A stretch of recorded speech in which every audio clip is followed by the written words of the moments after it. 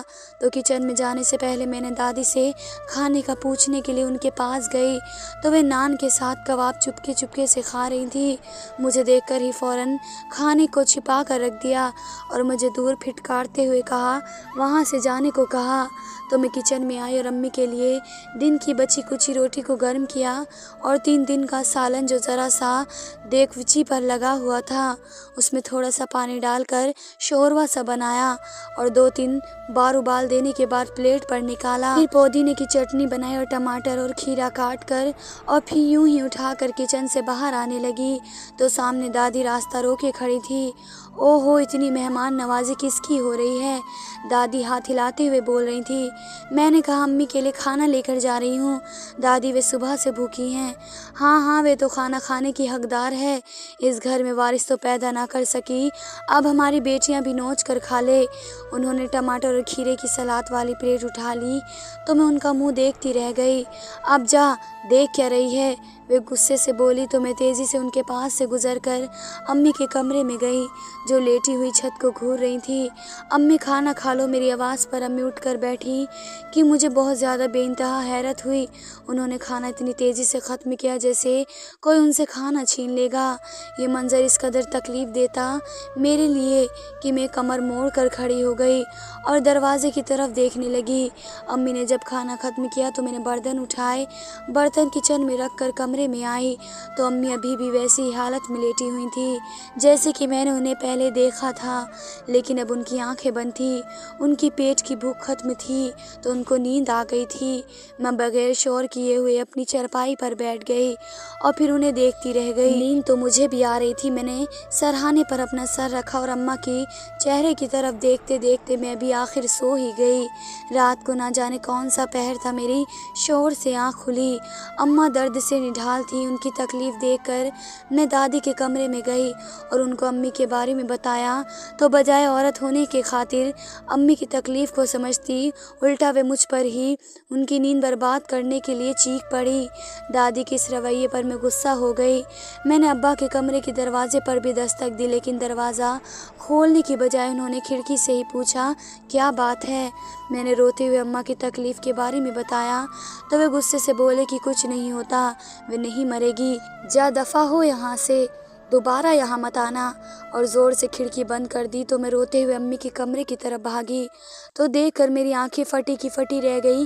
اماں نے جس وجود کو جنم دیا تھا اس میں کوئی حرکت نہ تھی، وہ میری بہن تھی لیکن مر چکی تھی۔ میں نے جھکی جھکی نظروں سے امی کی طرف دیکھا، امی یہ تو مر چکی ہے، اچھا ہے وقت پر ہی مر گئی، اللہ نے اسے تکلیفوں سے بچا لیا۔ امی اپنی تکلیف کو بھول کر اور سکون لہجے میں بولی۔ امی کی آواز درد سے مجھے نڈھال کر دیا اور میں رو پڑی تھی۔ امی نے جلدی خود کو سنبھالا، بچے کی موت کے 2 دن بعد زہر کی گولیاں کھا لی اور مر گئی۔ شاید انہیں اپنی تکلیف سے نجات کے لیے واحد ذریعہ یہی نظر آیا۔ ابا نے 40 دن کا بھی انتظار نہیں کیا اور شادی کر لی۔ ابا کی نئی نویلی دلہن نے سارے گھر کنٹرول اپنے ہاتھ میں لے لیا۔ وہ اتنی جلدی پورے گھر پر چھا گئی، ان کا تصور تو دادی نے بھی نہیں سوچا تھا۔ ابا دھن کا بھی سارے پیسے اپنی نئی نویلی بیوی کے ہاتھ میں ہلا کر رکھتے۔ دادی کے ہاتھ میں کچھ بھی نہیں رہا تھا اور دادی کے سارے سپنے ٹوٹتے ہوئے نظر آنے لگے اور وہ تل ملاتی ہوئی لڑنے لگتی تھی اور ان کی آپس کی لڑائیاں روز روز بڑھنے لگی۔